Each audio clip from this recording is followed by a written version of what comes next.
Hey friends, with the help and blessing of the Ein Sof Baruch Hu, we are here with episode 2 of Tikkunei Tanya. Today we are going to be zooming in, as we're going to do in all of these episodes, on certain aspects of chapter 1 of the Tanya, Perek Aleph of the Tanya. We are going to be reclaiming the true das, meaning the true meaning of the words that have been given to us in these texts. Words create our realities, and our understanding of the meaning of the words, that's where things get really messed up. We get the wrong impression of things. A big part of our das, our consciousness, is our unconscious impression of things. And doing hisbonenus, meditating, unpacking, is so much about saying, wait a second, if I'm asking myself, what's my understanding, my embodied understanding of this word or concept, versus what's a deeper level of it? What was really meant here?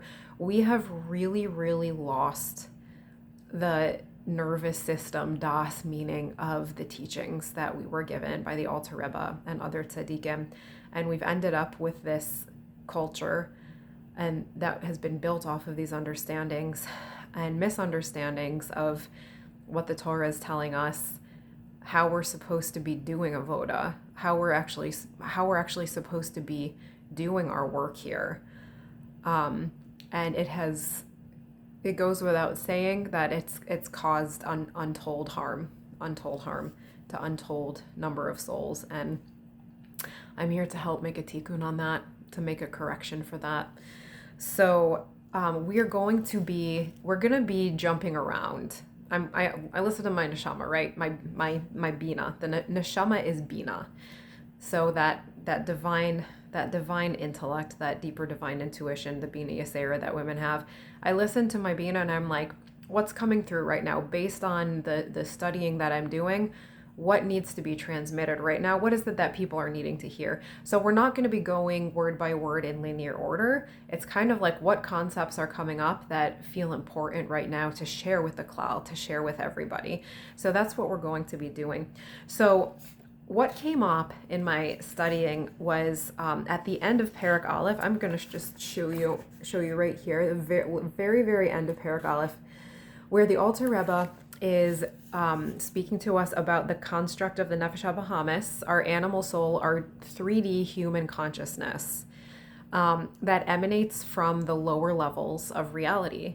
And we have to dig deep and really work with this consciousness to get to the divine spark, the divine Nefesh Elokis, and we're gonna talk more about what that means, what level it's referring to.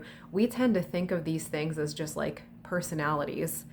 And they do have personalities. It's us. It's our personalities. That's our deeper qualities.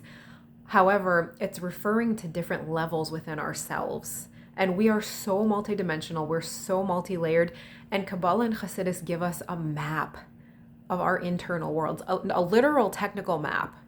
And it's not just knowing, the spheres. It's knowing the correlations between how the spheres and how the letters are creating reality and manifesting at every moment. We have to have the Bina. We have to have the understanding of these seemingly technical details, and they can feel dry and they can feel challenging and they can feel like, oh my God, like this is boring. I'm never going to get this. Like, who cares if this divine name corresponds to this or whatever?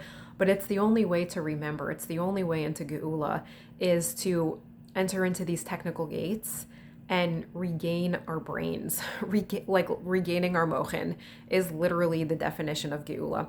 So what I want to, and there's going to be a practical, psychological, emotional takeaway, because as we are manifest here, we are psychological, emotional beings. We're looking to tikkun them, which means to repair, but also to upgrade.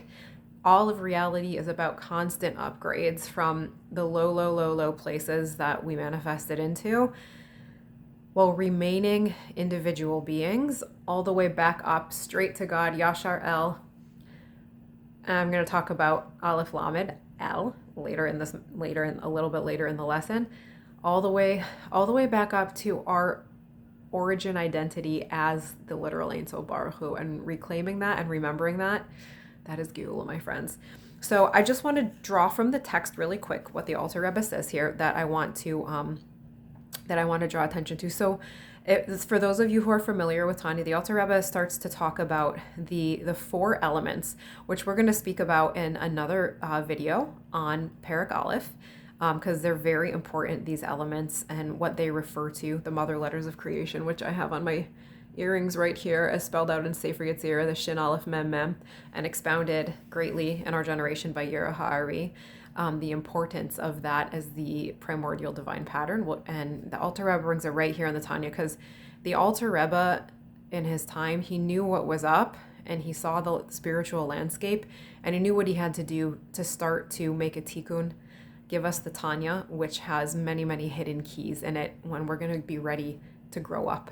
Geula is about growing up, right? Coming out of this stage of being the child, of being in the state of Zer Anpin, the small face, the son, the child dominating us, rectifying that, growing back up into our brains, into our mochin. And that's divine. That's beyond holy. That's existence. That's what we're here to do. But what I want to draw our attention to is that, so the Alter Rebbe speaks about the four elements on the side of the klipa and the sitra achra, because the principle is that the klipa always precedes the fruit, right? We always have to go through the peel or the shell before we get to the actual nourishing, delicious, pleasurable fruit. So the levels of klipa come first, and the Alter Rebbe is mirroring this here, and he says, nefesh achas mitzad haklipa v'sitra achra. The first soul that comes right into a person is from the side of the klipa and the sitra achra, the density, the darkness, the externalities. So we've got what to work with there, right? It's our raw material. It's our raw material to transmute that back into godliness, to remind it of its godliness. And this is the nefesh habahamis, or our baseline human psyche, when we're just walking around feeling human. Even if we're religious, just a religious human. That didn't give you your nefesh elokis back yet. It didn't give you your higher consciousness. It didn't give you your superpowers yet. So you're just a religious human. So you're still in the mode of nefesh habahamis. And so we're talking here about the negativity, but the Alter Rebbe then says that this nefesh habahamis, right, the human psyche, it also contains good. It also contains tov within it. And what he says here is that the concept that this first nefesh, this human nefesh, it comes from klipas noga, which is a mixture of Ra, which is complete misalignment from godliness, from the original primordial godly structures created by the Ein Sof Baruch Hu, and then we got counterfeit versions as the worlds went down more and more. We got like the cheap knockoff versions of the actual reality, which is what exists in Atzilus. And so we're basically rebuilding and restoring that here. We don't want our cheap knockoffs from, the streets of New York City. We want the real Gucci. We want the real Gucci. We ain't here for no cheap knockoffs. I think the kids have some type of fun slang word today for like fakes or knockoffs, but I don't remember it right now because I'm old AF. Okay, so the Alter Rebbe says about this first nefesh, the nefesh habahamis, our human operating system, our human psyche. V'hi misod eitz hadas tovera, and I'm gonna put that right here. That this nefesh habahamis, this human psyche, is in the secret of the Eitz Hadas Tov Vera, the baseline operating system here, the default operating system in our psyche in this world is the Eitz Hadas Tov Vera, right? Our ultimate destination is Eitz HaChaim and beyond. What is the characteristic of the Eitz Hadas Tov Vera, okay? So this refers to the 7 lower midos, the 7 lower powers, often called the emotional powers. They're also called the forms, the forms that make up the human ego, essentially. Okay, and the characteristics of that space is it's judgment, it's din, it's constantly calculating. Is this good or is this bad? Is this pleasing to me or is this not pleasing to me? It's constantly generating evaluations and opinions, and this is how our brain works. This is what we're wired for. I heard in a class from Yera the other day that he brought out the point that our literal default setting of the human brain is din, and this is the main thing, that the Eitz Hadas Tov Ra is din, and it brings death because we're constantly judging things. Is this good? Is this bad? Is this do I like this? Do I not like this? And then we project that onto God. And we end up worshiping what's called the created God, or Zeir Anpin. And we're not supposed to be worshiping a partsuf. We're supposed to be worshiping the true God, which is the Ein Sof Baruch Hu. So what's this concept of Eitz Hadas Tov Ra? That there's good and bad, and there's constant judgment of it. But even the good is part of this lower concept. Even the good is part of this concept of death and this concept of judgment and din and division. Because what does din do in the end? It divides things up, and we're here to seek the unity, to experience the unity of all the things, and we do that by going into the integrated center. So the point that I really wanted to bring out here is, we talk a lot about like, we want to focus on seeing a person's neshama and seeing the good in them. But what I wanted to bring out here, based on the words of the Tanya, and I hope I'm being cohesive here, that when we're talking about seeing somebody's neshama, the neshama is the higher self. It's from the activation of the faculty of bina, which is a God consciousness. Seeing somebody's neshama is not the same as seeing the good in them, because the good, as we see right here in the Tanya, is also nefesh habahamis in klipa. The good also comes from klipa. Is good better than bad? Sometimes.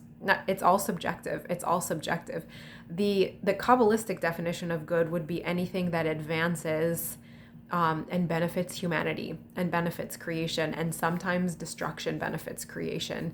There are things that have to be destroyed because they're harmful to the evolution of humanity. They're harmful to creation. They're harmful to life. So things that we would judge as good or bad, it's kind of irrelevant. There's just what is.